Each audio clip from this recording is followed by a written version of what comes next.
짧은 한 가지 이야기 좀 나눠보겠습니다. 지금 중국의 엔비디아 금지령이 내려졌다는 지금 보도가 있습니다. 중국 당국이 알리바바 등 자국 주요 IT 기업에 엔비디아의 칩을 구매하지 말라라고 지시했다는 외신 보도가 있습니다. 지금 이 때문에 엔비디아 주가도 3% 정도 하락하기도 했는데 이 금지하게 된 칩은 뭐고 또 왜 이런 조치를 하고 있는 건지 포괄적으로 좀 들어보겠습니다.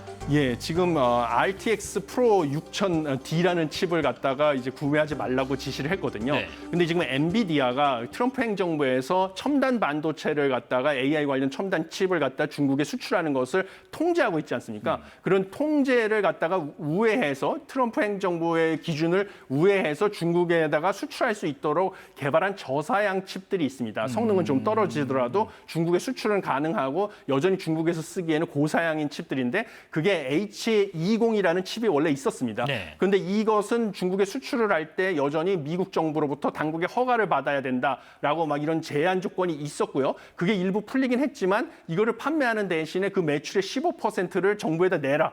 이런 식의 압박을 받아왔었습니다. 네네. 그래서 H20에 대해서 이 미국에서의 수출 통제에 대응을 해서 H20보다도 또 좀 더 저사양으로 중국에다가 수출을 할 수 있게 새로 개발한 AI 칩이 되겠습니다. 그런데 그 부분에 대해서 중국이 갑자기 중국의 이제 빅테크 업체들한테 사용하지 말라고 지시를 한 것은 결국은 이 AI 관련된 산업에서의 전반적인 공급망, 미국의 의존도를 줄이고 자급자족을 하겠다라는 그런 의지의 표현으로 보여집니다. 지금 우리나라 반도체 업계 같은 경우에요. 트럼프 대통령이 이 반도체 같은 품목은 관세를 더 낼 수 있다. 이런 발언을 예. 최근에 했어요. 예. 갑자기 지금 반도체 관세, 의약품도 마찬가지 얘기했습니다마는 이걸 들고 나온 이유가 뭘까요? 예, 지금 뭐 두 가지 이유가 있다고 보는데요. 첫 번째는 미국이 전략적인 목표입니다. 미국이 보기에는 반도체는 향후 경제 패권을 주도할 AI 산업의 핵심 중간재가 되겠습니다. 그런데 이런 것을 갖다가 대만이라든지 한국에 전적으로 의존하게 되면 유사시에 미국의 기업들이 반도체를 제대로 조달할 수가 없거든요. 그렇죠. 그래서 이 반도체의 생산 기지를 미국으로, 생산 시설을 미국 내로 가져오는 것을 원하고 있습니다. 그리고 의약품도 마찬가지입니다.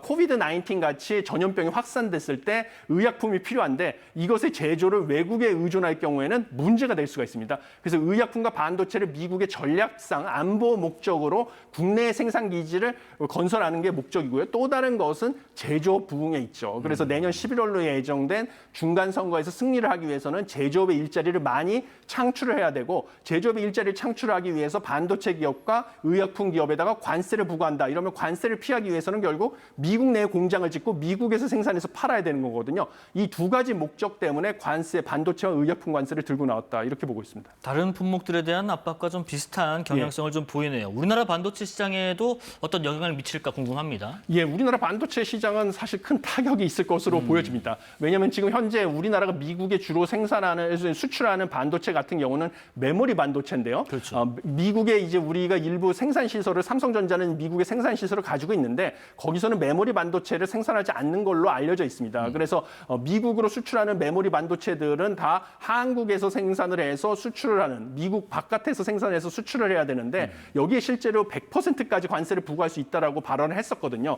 100% 관세를 부과하게 되면 미국의 마이크론 같은 기업과의 가격 경쟁력에서 경쟁이 안 되는 상황에 처해 있고요. 결국 이것은 사실은 100% 관세를 부과하게 되면 미국의 엔비디아 같은 삼성전자와 SK하이닉스의 고객도 타격을 받게 됩니다. 미국 기업인데. 그러니까 결국은 전략적으로 자기 임기 중에 미국에 투자를 많이 해서 생산 시설을 건설을 하면 이 100%라고 지금 엄포를 놨던 관세는 좀 깎아주는 방식으로 이런 식으로 대응할 가능성이 크다고 보지만 아무튼 어찌됐든 우리나라 기업들 입장에서는 대미 수출에 큰 타격을 받을 가능성은 있다 이렇게 보고 있습니다.